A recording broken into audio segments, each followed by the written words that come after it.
In this video, I'll be presenting the Criterion A Strand 4 section of my Design E portfolio report that managed to score me a 7 out of 7 for design. So Strand 4 is, in my personal opinion, the easiest strand out of all four. It's also the shortest. So in Strand 4, you'll have to develop a design brief which presents the analysis of relevant research. If we were to break it down, there are only two things that you have to include in Strand 4. The first would just be all the answers to the questions that you had created in Strand 2. So in Strand 2, you created a research plan in which you included all the inquiry questions and some additional questions based on your product. And you also figured out whether you wanted primary or secondary sources. You also pinpointed the specific sources. So you'll have done your research, and Strand 4 is where you show all that research. And another thing, you also have to give a brief rundown of your design for your product. And this design has to be influenced by not only the research, although here it says how this knowledge on your research influences your design, you should make sure all the strands of Criterion A should influences your design. So Strand 1, Strand 2, and Strand 3 should all influence your design. Because in Strand 1, you look at the problem itself and you look at your target audience and stuff like that. Of course, your main idea should be based on that issue and your target audience. In Strand 2, you look at the research. And in Strand 3, you also look at similar products. So what you have to do is you have to avoid the weaknesses and threats that you mentioned, that you found in those similar products. And you have to use the strengths and opportunities from those products as ways to create your design for your actual product. So you'll have to incorporate all strands to show that you had used all of your knowledge in order to influence your design. So moving on to my report, it's actually quite simple. I just write the question number, all the research questions, as well as just all the answers. So this is actually quite simple. Subjective, you just answer the questions. It doesn't have to be too long since you don't have much space to begin with. Just short and make sure the question itself is properly answered. That is sufficient. And one thing that's very important, as always mentioned, is in-text citations. This is always extremely important, especially in Criterion A because it's all research. And one thing that you should take notice of is that paraphrasing is very important because all your plagiarism will come from Criterion A since this is where it's all the research. For Criterion B, C, and D, it's all your own writing, but for Criterion A, it's all research. So it's good to ensure that you paraphrase and use your own words so that your plagiarism comes to around 10%. This should be the maximum plagiarism that you should receive for your report. Otherwise, you just answer all the questions. And next part would be creating the design plan based off of everything so far. And before you do that, the first thing you should write is this sentence. The following design brief summarizes the analysis that carried out below.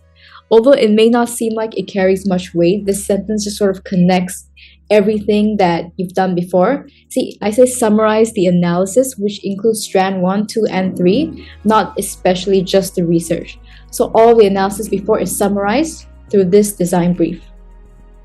And the thing about the design brief is that it should be brief because in Criterion B, Strand 1, you'll be giving the very specific design specifications for your product. So that is where you should specify things more. In Criterion A, Strand 4, you should try to be as brief as possible, but still give sort of a rundown of how your product should be. It should also be brief for the purpose of your design sketches. In Criterion B, you'll be creating 3 design sketches based off of this criteria. So if it's too specified, you can't really create any variation within your sketches. So you should make sure it's general, but it should also sort of give a rundown of what your specific product will be like.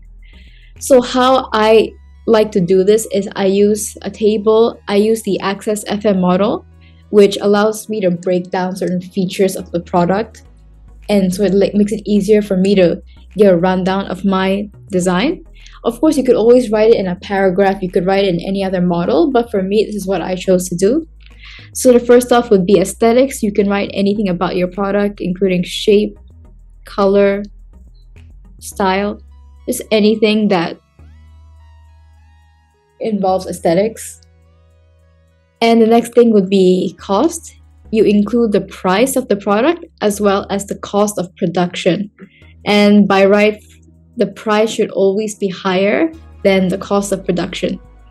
Next would be the customer. You mentioned your target audience, which should be the same as what you mentioned in strand 1. You should be changing it. Doesn't have to be anything too detailed. You don't have to mention why you chose the target audience. You just mention the target audience should be as brief as possible. Next would be environment. Just any way your product has any environmental benefits.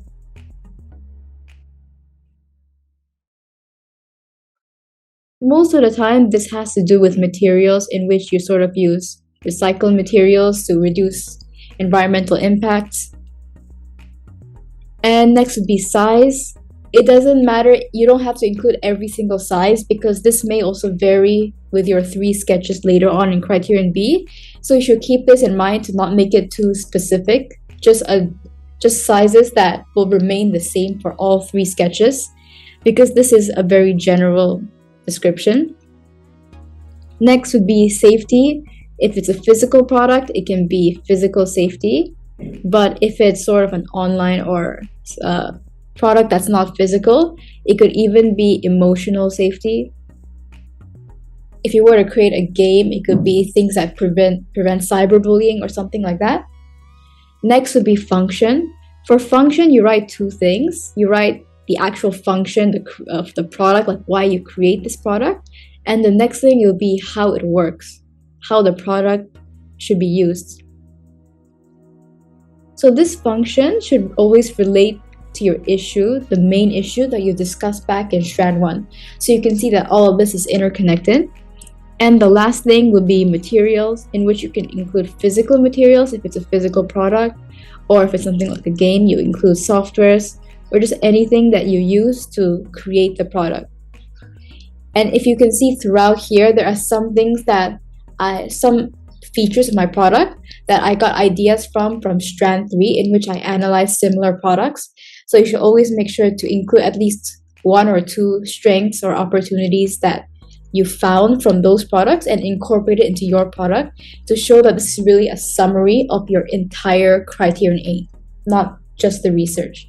So strand 1, 2, and 3 should be incorporated within strand 4. And as you can see, it's quite relatively simple. That's all you have to include for criterion A, strand 4.